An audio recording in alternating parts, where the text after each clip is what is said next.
امری واحلل عقدۃ من لسانی یفقهوا قولی۔ برادران اسلام، واجب الاحترام بزرگوں، دوستوں، عزیز ساتھیوں، لائق احترام ماؤں اور بہنوں، اللہ تبارک و تعالی کی کلام کی مجلس ہے، اس کے قرآن کی مجلس ہے، اور مجلس کے آغاز میں ہمیشہ سے میں کہتا آ رہا ہوں کہ جڑ کے بیٹھیں، ٹیکا نہ لگائیں، قریب آ جائیں۔ آپ کہتے کہ آپ کا کام بولنا ہے، ہمارا کام کرنا ہے، ہم کو وہی کرنا ہے جو کرتے آ رہے ہیں۔ ہمیشہ ہر محفل میں بولتا ہوں کہ بھائی قریب آؤ، دیکھو سامنے بچہ ہے، بڑے پورے پیچھے ہیں۔ جو سامنے ہے وہ کون ہے؟ بچہ ہے۔ پیچھے کون ہے؟ بڑے ہیں۔ اللہ کے رسول صلی اللہ علیہ وسلم کا حکم یہ ہے کہ بچوں کو پیچھے رکھو، عقل مند بڑے کون ہیں وہ سامنے رکھو۔ نماز میں بھی رہو، ہر معاملے میں اللہ کے رسول نے سامنے کیا۔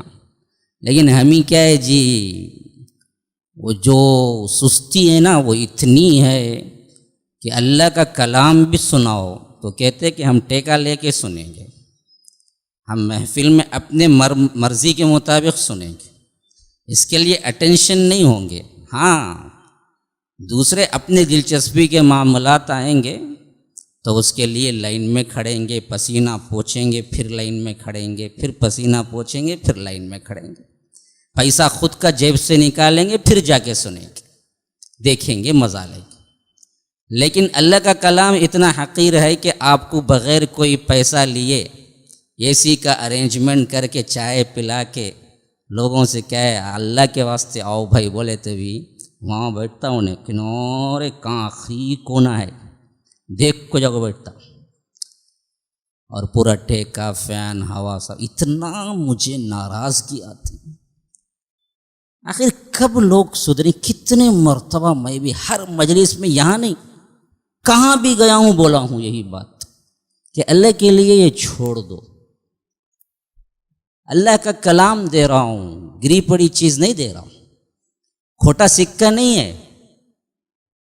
تم کھوٹے سکے لینے کے لیے بھی لائن میں کھڑتے ہو، لیکن رب کے کلام کو سننے کے لیے تھوڑا سا اٹینشن نہیں دو گے، تھوڑا سا اپنے آپ کو تبدیل نہیں کرو گے کہ ذوق شوق سے آنا، قریب بیٹھنا ہے۔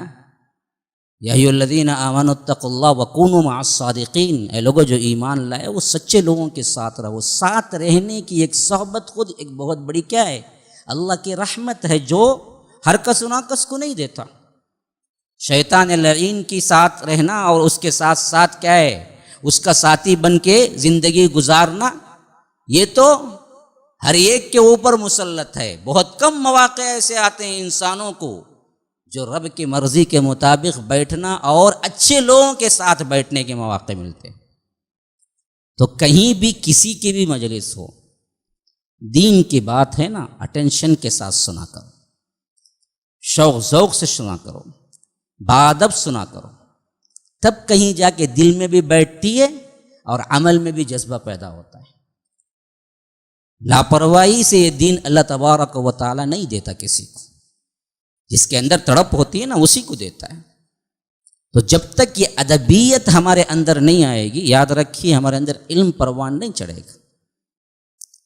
علم حاصل کرنے کا پہلا زینہ ادب ہے، ادب کے بغیر علم نہیں ملتا۔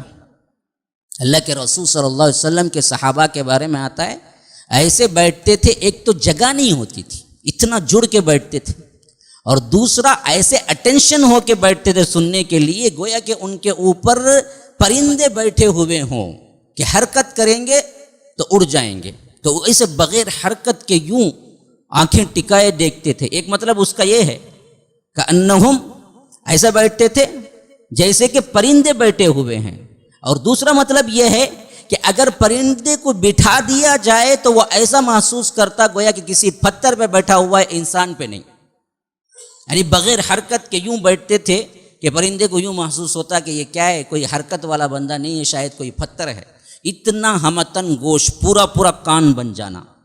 یہ تھے اصحاب رسول اللہ صلی اللہ علیہ وسلم جو اس علم کو لیا.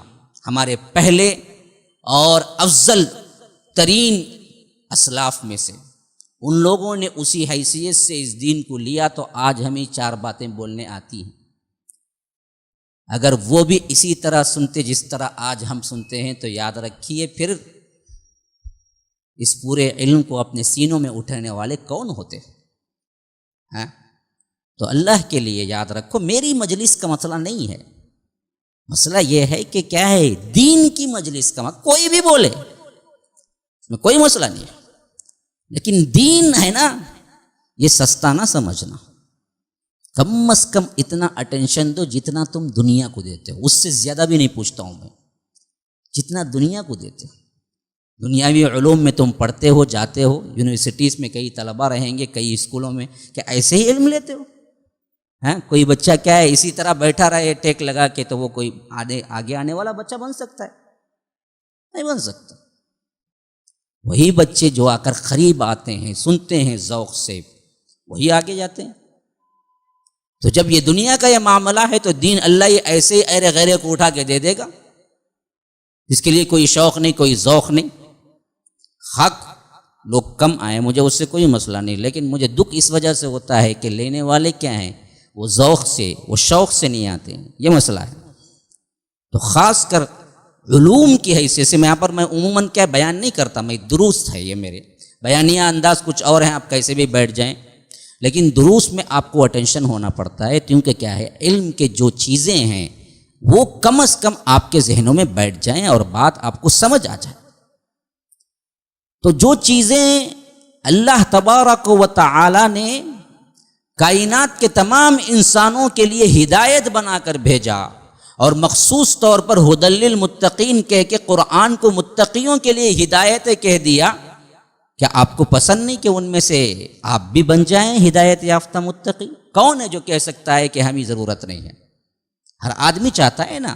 تو متقین کو ہدایت اسی وقت ملے گی جب باادب ہو کہ وہ قرآن کو پڑھیں گے، سنیں گے. بے ادبی کو کچھ نہیں دیتا اللہ تبارک و تعالی. تو غرض کیا ہے، ہمیشہ سے یاد رکھیں، دین کی باتیں اپنے لحاظ سے مت سنیں. دین کی باتیں 2 نیتوں کے ساتھ سنیں. ایک تو اس پر عمل کرنا ہے، یہ رب کا اور رسول کا فرمان ہے، جس پر ہمیں کیا ہے، توجہ دینا ہے. وَإِذَا قُرِئَ الْقُرْآنُ فَاسْتَمِعُوا لَهُ وَأَنصِتُوا. جب قرآن پڑھا جائے تو تم کیا ہے، کان لگا دو. دیکھیے ایک سمعہ ہے، اس کا مطلب ہے سن لینا، لیکن ایک کیا ہے، استماع ہے، اس کا مطلب ہے کان لگا دینا. تو فرمایا اللہ تبارک و تعالی نے وَإِذَا قُرِئَ الْقُرْآنُ، جب قرآن پڑھا جائے، سمعوا لَهُ نہیں خالی سن لو، نہیں، استمعوا لَهُ، فرمایا کہ تم غور سے کان لگا، وَأَنصِتُوا، خاموش ہو جاؤ، لَعَلَّكُمْ تُرْحَمُونَ، تاکہ تم پر رحم کیا جائے. تو رب کی رحمت اس قرآن کے ذریعے اسی پہ اترتی ہے جو ادب سے سنتا ہے. بے ادب جو ہوتا ہے اس کو رب کی رحمت نہیں ملتی. تو یہ اللہ تبارک و تعالیٰ کے کلام کی تفسیر ہے، جس میں کوئی بڑائی میری نہیں ہے، لیکن رب کے کلام کی بہت بڑی بڑائی ہے، جس کے لیے کیا ہے، آپ کو بھی توجہ دینا پڑے گا اور بولنے والے کو بھی توجہ دینا پڑے گا، تب کہیں جا کے کیا ہے، عمل کا جذبہ پیدا ہوگا.